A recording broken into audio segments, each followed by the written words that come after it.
परम सत्कायोग गुरु प्यारी सात संगत जी, राधा स्वामी जी। सात संगत जी, आज की साखी एक सच्चे नाम अभ्यासी सिमरन करने वाले एक सत्संगी बुजुर्ग से संबंधित है जी, जिन्होंने अपनी जवानी में मालिक की तरफ ध्यान नहीं दिया। वो केवल अपने घर परिवार, अपने बच्चों के बारे में सोचते रहे। वो हमेशा अपने परिवार की ज़रूरतें पूरी करने में समय व्यतीत कर देते थे।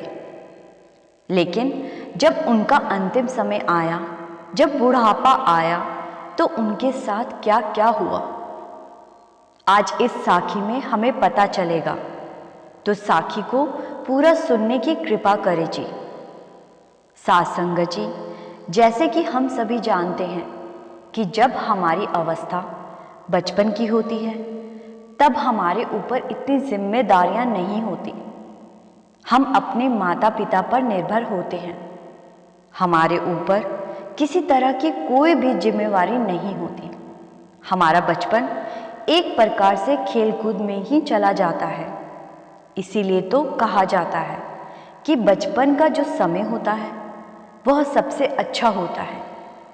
ना कोई जिम्मेवारी, ना कोई परेशानी, केवल खेलना कूदना और अपने दोस्तों के साथ समय बिताना। और उसके बाद जवानी आती है। जवानी में हमें बहुत कुछ सीखने को मिलता है। हमें समाज के बारे में पता चल जाता है कि हमें समाज में कैसे रहना है, कौन से काम करने हैं, कौन कौन से काम हमें नहीं करने। बहुत सारी जानकारियां हमें समाज से हासिल होती है। बहुत कुछ हमें हमारे माता पिता से सीखने को मिलता है। उस समय हमारे अंदर एक अलग ही प्रकार की ऊर्जा होती है, एक शक्ति होती है।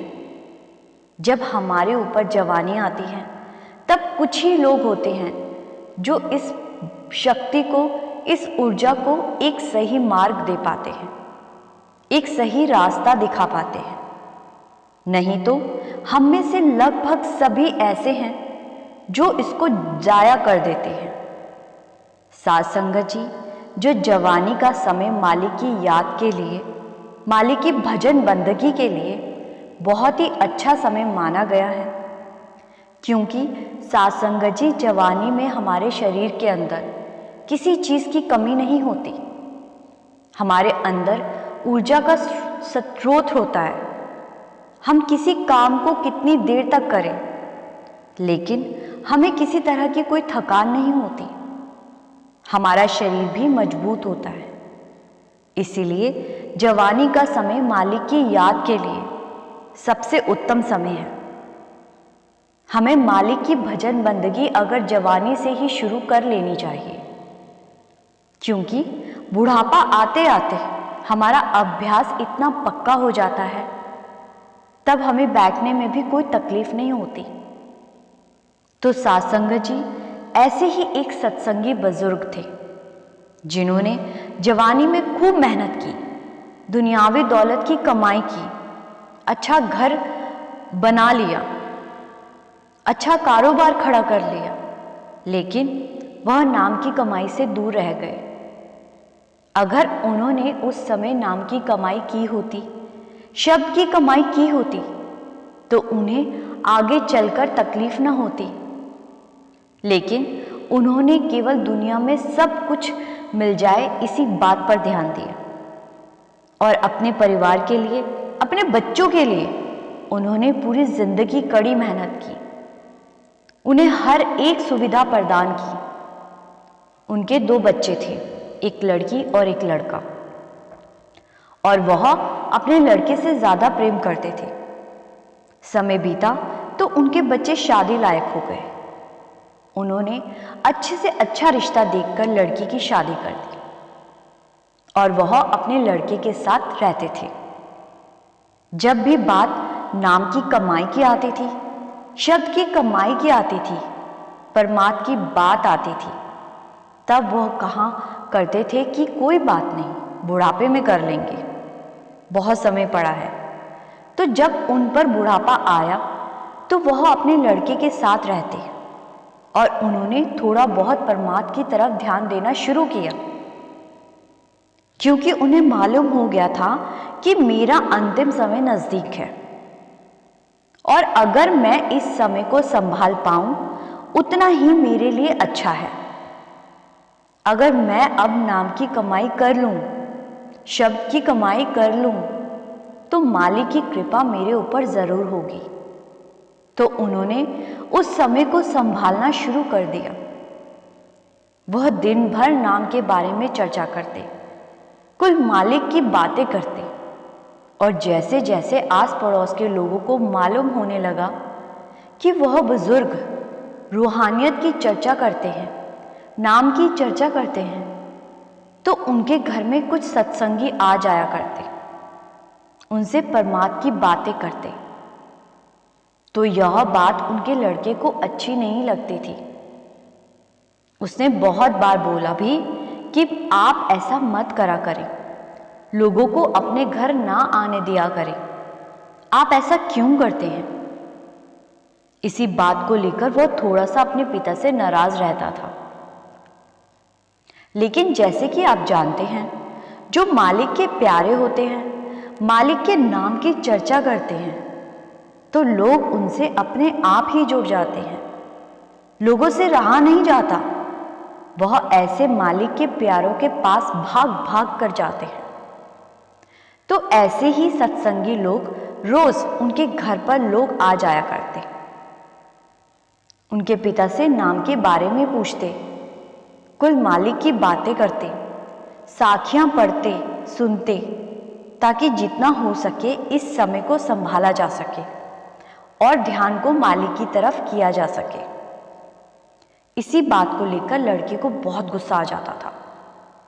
कभी कभी अपने पिता से झगड़ा भी कर बैठता और उन्हें उल्टा सीधा बोल देता। इस बात का उन्हें बहुत दुख हुआ करता। एक दिन जिस रेडियो पर वो शब्द सुनते थे वो टूट गया।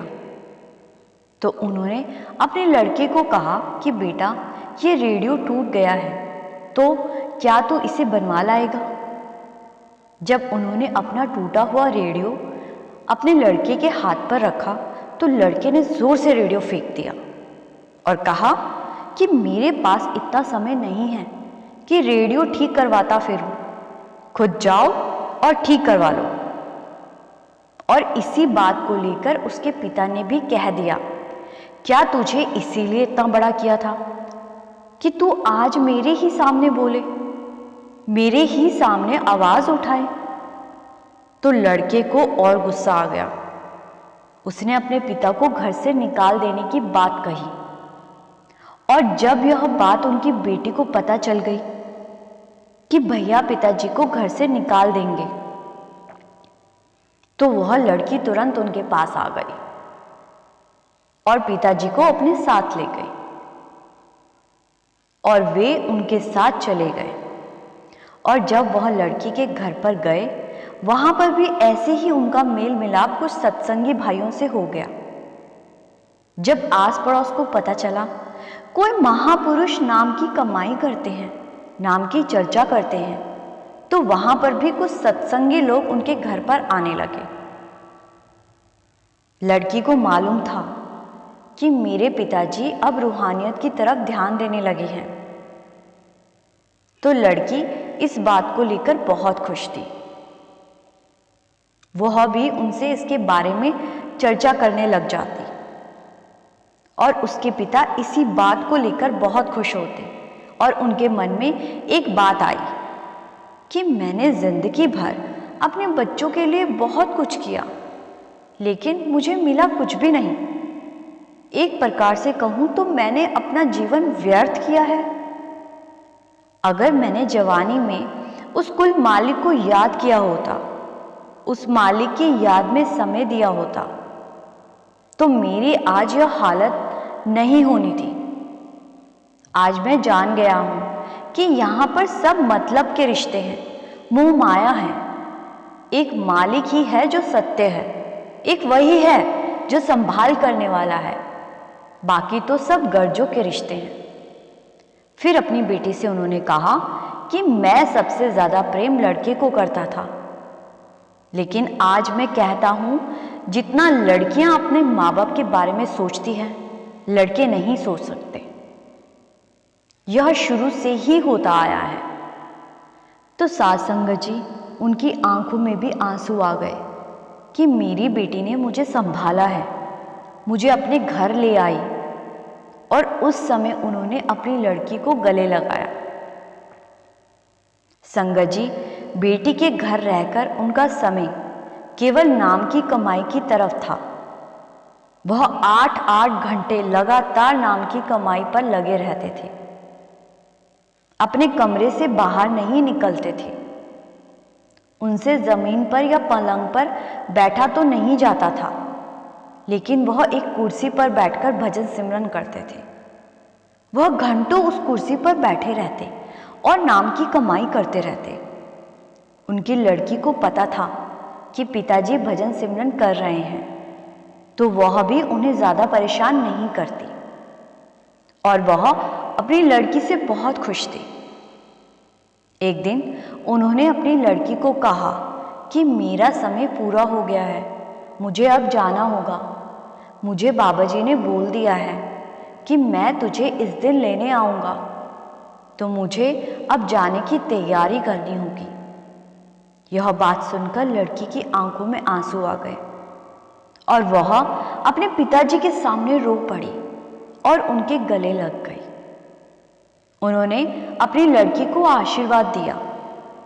तो सास संगत जी, ऐसे ही कुछ दिनों के बाद वह कमरे से बाहर नहीं आए, अंदर ही कुर्सी पर बैठे रहे, क्योंकि सास संगत जी, जब नाम के अभ्यासी को पता चल जाता है कि मेरा अंतिम समय नजदीक है, वह जीव ज्यादा से ज्यादा समय नाम सिमरन को देने लगता है। वह एक पल भी व्यर्थ नहीं गंवाना चाहता, तो वह अपने कमरे से नहीं निकले, कुर्सी पर बैठे रहे। लड़की को पता चल गया कि आज बहुत समय हो गया है, लेकिन पिताजी बाहर नहीं आए।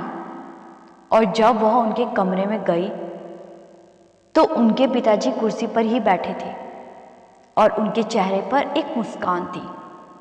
आंखों में आंसू थे, आंखें बंद थी। ऐसे लग रहा था कि वो नींद में मुस्कुरा रहे हैं। और सतगुरु आए हैं और बड़े ही प्यार से उन्हें लेकर सचखंड चले गए। और सतगुरु का स्वरूप देखकर उनकी आंखों में आंसू आ गए हैं और इसीलिए उनके चेहरे पर ऐसी मुस्कुराहट है। संगत जी, ऐसे उनकी मृत्यु हुई।